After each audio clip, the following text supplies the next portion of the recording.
I still have my turducken in the freezer in tribute to him. I'm debating on stuffing it.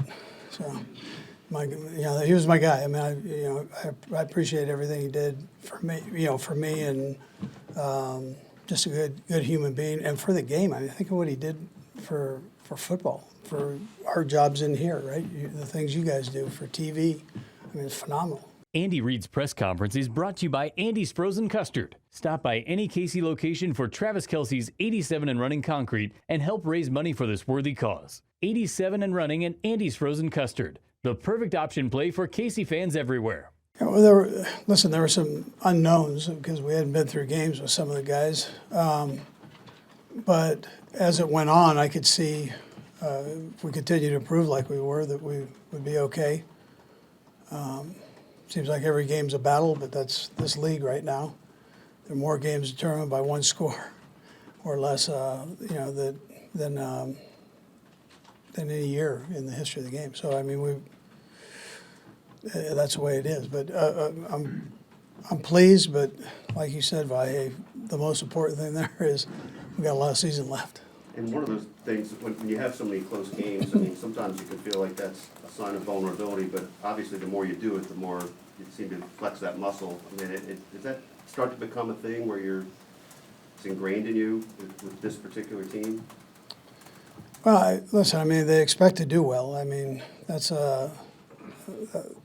but there's another group over there that thinks the same way. And so on the other side of the ball that they think they're going to do well. So you've got to go through the whole process of what we're doing right now to get ready for the Rams. You got to go through the whole process today, tomorrow, and up to the game, and then you have to have the energy to go play. And it's an emotional sport, so the emotional part of it, and narrow some of those human errors that take place. And you just wanted to check on Thornhill. He's working today? Yeah, so Thornhill is going to work. We're going to see, but he thought he would be able to get some stuff done there. Conversely, with the Rams, coming off the Super Bowl, and now they're 3-7. You guys have always been able to avoid the couple Super Bowls you had, not having the hangover and having a good season. Just what do you see out of the Rams? That's just it's because it's not the game that many people expect at the beginning of the year that this would be. Yeah, well, they've had change to the team, and then injuries. That's those things happen. So, and that's not something they planned on happening, right? So, but that's kind of what I see. With where they're at. That, but at the same time, 99, 54, 5. I mean, these guys haven't changed, and their quarterback is banged up. But whether he plays or doesn't play, they've got good backups there. They've got good receivers and O-line. So, you gotta get yourself ready. And Lucas's injury was pretty significant, and it occurred earlier this year, this calendar year. What does it say about his sort of rehab, and what did you figure out? What did you feel like you guys figured out that helped him maybe get back sooner rather than later?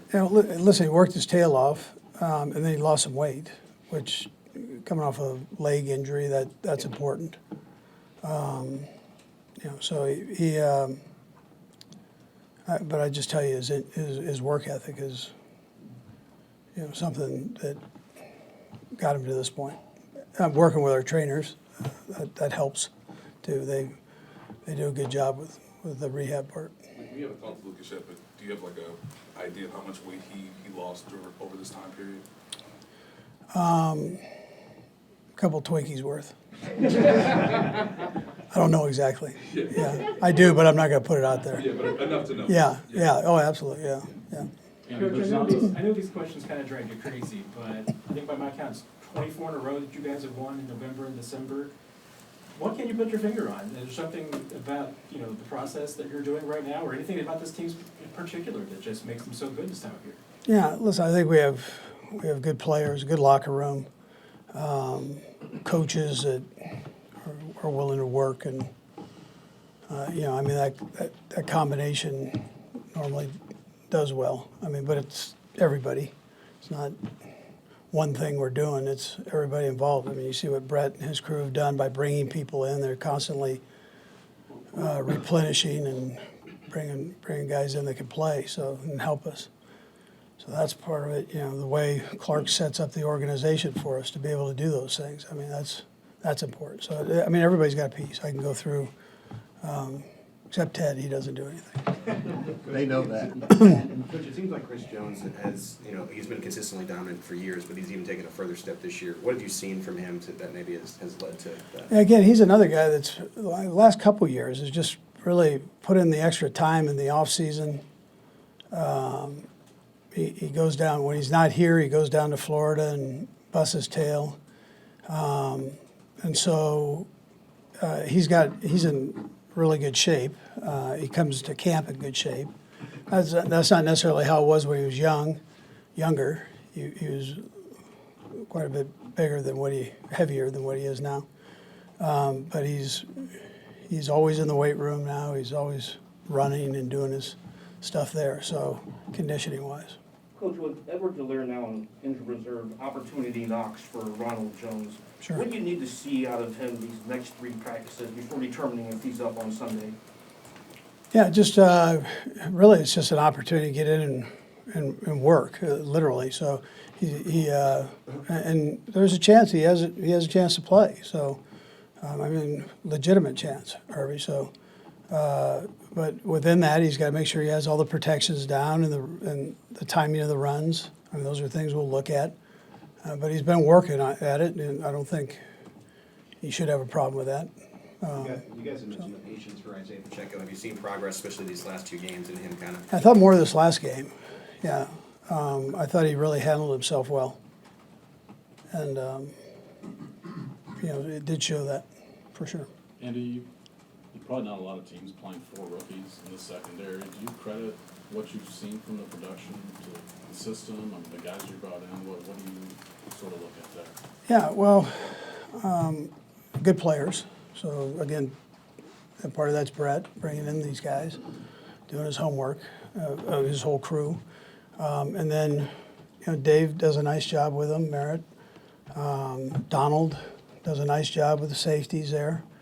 Spags is, that's kind of his baby. The secondary is. So he sees it and works with those guys. He'll take an individual guy while David's doing and Donald are doing the bunch. He'll grab one guy and go work with them. So they're getting the attention they need as long as they retain what they're being taught. But they seem to be hardworking, and most of all, I think that it's a smart group. They kind of get it, and that's helped them. Not to slide any other position, but do you feel like that's one of the hardest positions to make that transition to the NFL as a rookie and play right away? Now there's a lot of space that they've got to cover in techniques, and then you hope they learn. Like we've seen it with 23 Williams the whole season. Something happens, and he fixes that issue. So he's diligent about it and works on it at practice.